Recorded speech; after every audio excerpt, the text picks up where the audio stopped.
Well, if you were with us last time, we were talking about the logical, practical, and moral inadequacies of polytheism. So, this time, today, we're going to be looking at the same kinds of inadequacies, except for henotheism and the problem of supreme authority. So, we'll begin by talking about salvation and the true status of secondary gods. And yes, I am under the weather a little bit. And so if my voice cracks, hopefully that will make sense of it. But hopefully it won't crack.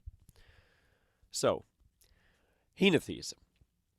Worship of one supreme deity alongside acknowledgement of lesser divine beings has often been portrayed as a halfway house between polytheism and monotheism.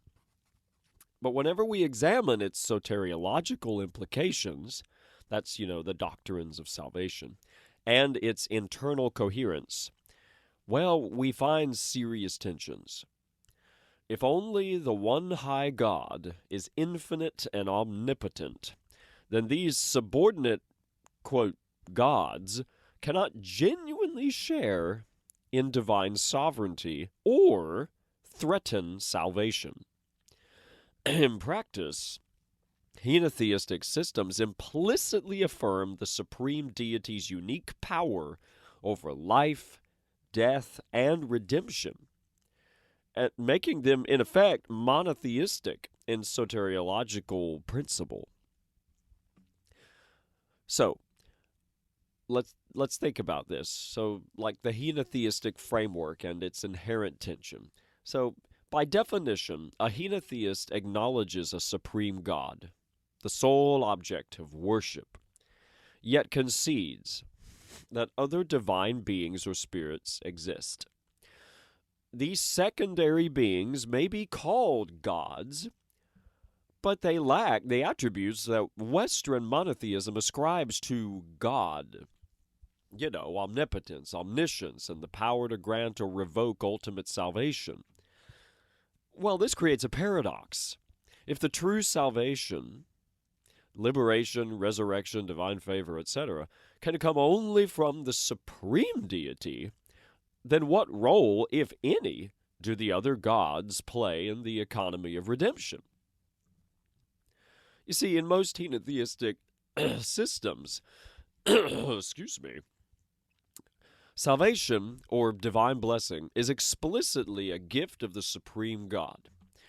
Because lesser beings lack soteriological authority or local proximity, worship directed to them is either a grave misplacement of trust, or, at best, a means to temporal ends like health, fertility, victory, etc., not to eternal life or forgiveness.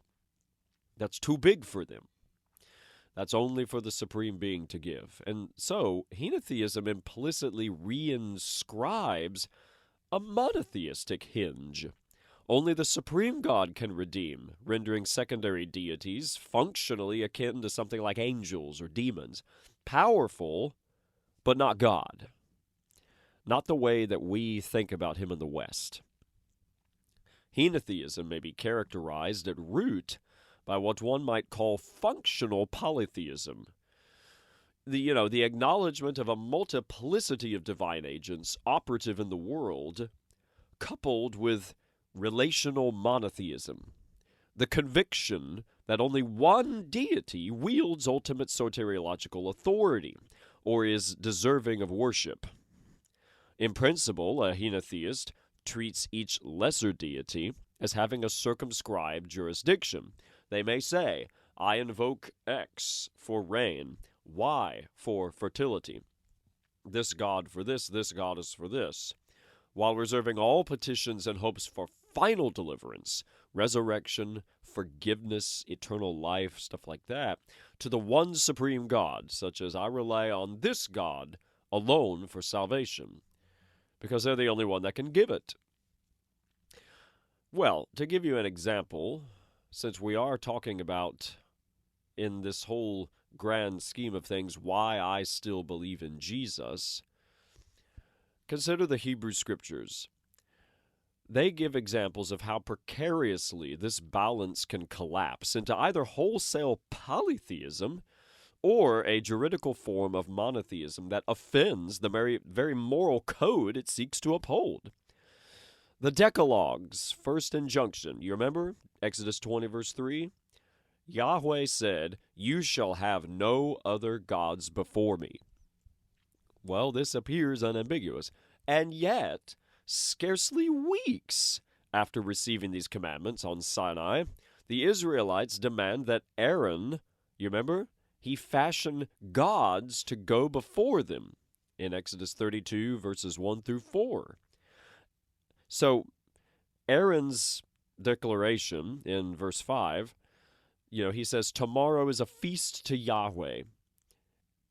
Well, this reveals precisely the henotheistic temptation to simultaneously honor Yahweh and an ensemble of local deities. Now, somebody might say, well, maybe the, golden calf that he constructed was merely an unauthorized symbol of Yahweh's presence instead of, something they believed that was a separate deity.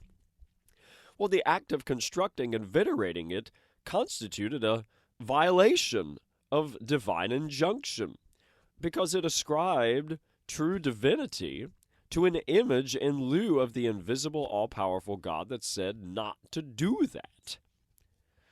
You see, this pattern recurs in the narratives of later kings too. Manasseh, Ahab, and others who erected Asherah poles and shrines to Baal alongside altars to Yahweh in 1 Kings, chapter 16 and then in chapter 21. Moreover, archaeological finds, such as the inscriptions that read Yahweh and his Asherah, confirm that popular piety often blurred the lines between monotheism and syncretistic polytheism. From the standpoint of the Torah, such hybrid worship was not a moderate middle way, but an act of insubordination, a theological suicide in which the community entrusted its salvation to idols incapable of delivering eternal life. So what's the point? Well, in sum, henotheism's architecture, multiple divine functionaries under one supreme sovereign, well, it can quickly capsize. Beneath its veneer of ordered diversity lurks a potent instability that says either the lesser gods assert themselves into rival claimants for worship, which turns into polytheism, or the sole God is invoked in a legalistically corrosive fashion that undermines the relational trust central to genuine monotheism. Any system acknowledging real divine status to multiple beings must also reckon with the inevitable drift toward theological confusion and moral compromise. And that kind of compromise and confusion is not what we want when trying to find a system or a set of beliefs to consider for our ultimate salvation from all evil, suffering, and death. The most likely outcome being our own peaceful, joyful immortality. Let me know what you think. Thanks.